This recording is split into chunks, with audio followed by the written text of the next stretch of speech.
Tu sais, quand tu viens de finir un effort intense et tu veux ralentir ta respiration pour récupérer plus rapidement. Eh ben, il s'avère que c'est exactement l'inverse de ce que tu devrais faire et je vais t'expliquer pourquoi dans cette vidéo.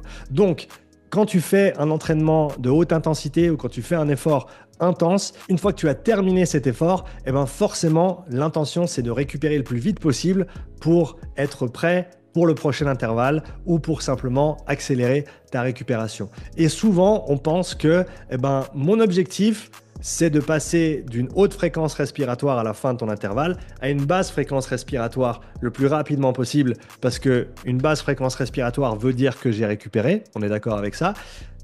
Sauf que comment on arrive à cette fréquence basse n'est pas nécessairement celle qu'on pense intuitivement. Intuitivement, on se dit, là, je respirais très très fort. Donc, si je veux ralentir ma respiration, j'ai qu'à ralentir ma respiration et de ce fait, je vais récupérer plus rapidement.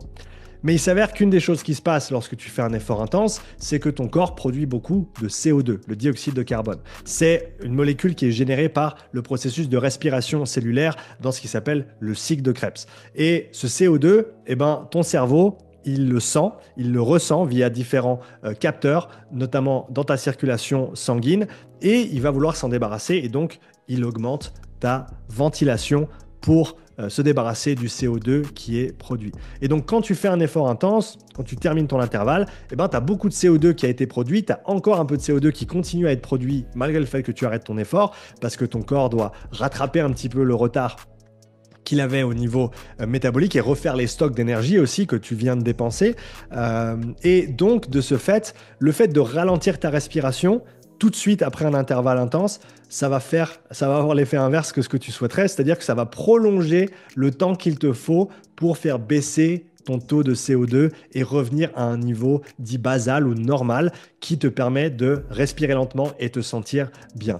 Donc la technique que je te conseille d'essayer si tu veux accélérer ta récupération avec la respiration, c'est d'accélérer ta fréquence respiratoire à la suite d'un effort intense. Maintenant, ça ne veut pas dire qu'il faut faire des toutes petites respirations très rapidement, comme ça, parce que l'idée, c'est de ventiler un maximum d'air et d'expirer, on l'a dit, un maximum de CO2. Et donc, pour ce faire, tu veux prendre grande respiration le plus vite possible.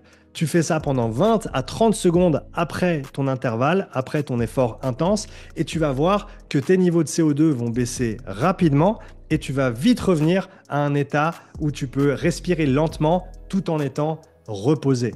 Donc, c'est contre-intuitif, mais ça va te permettre de rapidement retrouver ces niveaux bas de CO2 et de te sentir de nouveau à l'aise pour accélérer ta récupération. Mais ne me prends pas au mot, je te conseille d'aller essayer ces deux versions sur le terrain.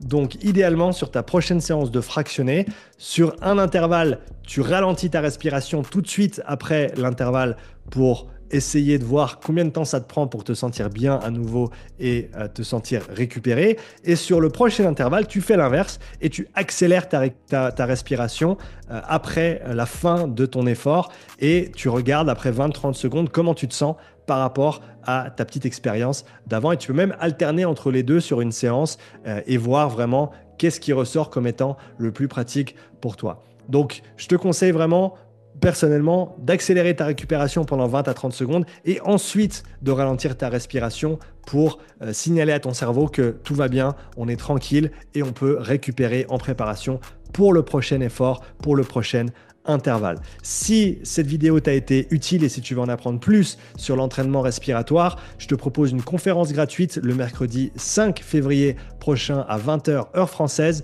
C'est gratuit et je vais te présenter les dernières avancées scientifiques autour de l'entraînement respiratoire pour t'aider à améliorer ton bien-être et tes performances sportives. C'est ouvert aux sportifs, aux coachs, aux athlètes et à toute personne intéressée à en savoir plus sur la respiration. Si ça t'intéresse, clique le lien dans la description pour t'inscrire et on se voit le mercredi 5 février pour la conférence. Merci d'avoir regardé cette vidéo. Si tu as d'autres questions sur ce sujet ou d'autres, n'hésite pas à me laisser un commentaire et on se voit dans la prochaine. Ciao!